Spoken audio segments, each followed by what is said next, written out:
এটা তোমার কফি। বাহ, থ্যাংক ইউ।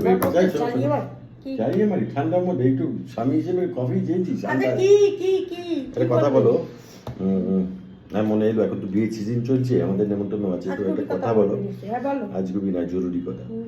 যে মেয়েরা বিয়ে করার আগে একটা ছেলের মধ্যে কি দেখে, যে ছেলেটি হ্যান্ডসাম হবে, সুন্দর হ্যান্ডসাম এরকম হবে, নাকি তার শুধু টাকা থাকলেই হবে? কোনটা? টাকাটাই দেয়। টাকা। আচ্ছা, তো ঠিক আছে, এছাড়া ওই ছেলের মধ্যে ছেলেটা কতটা লয়াল, কতটা সৎ, মানে টাকা আগে নাকি তার সততা? টাকা পুরোটা শেষ করতে টাকা, যাই বলবে টাকা। বলো আর কি বলবার আছে বলো। মানে ভালো তোমার পরিবার হতে হবে নাকি বড় লোক? টাকা,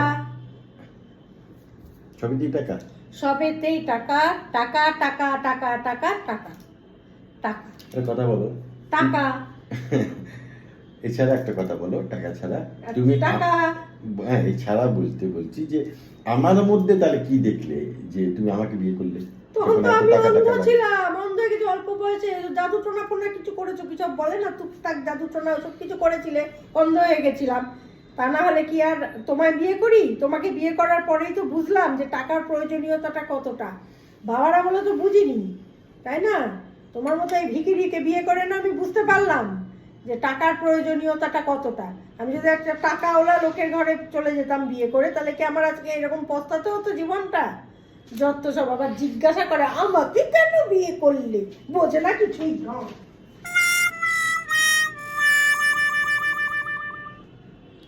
নিজের পায়ে নিজে কুড়ুল মারি।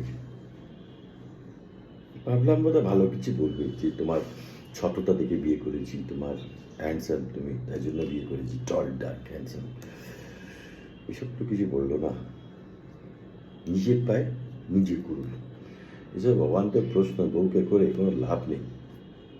আমার মতন বউ ঘরে থাকলে না এরকম অপমানিত হতে হবে, তা আবার ক্যামেরার সামনে। আমি ক্যামেরা করলাম যে ভালো কিছু বলবে, নিজের প্রশংসা একটু শেয়ার করবো। বাবা,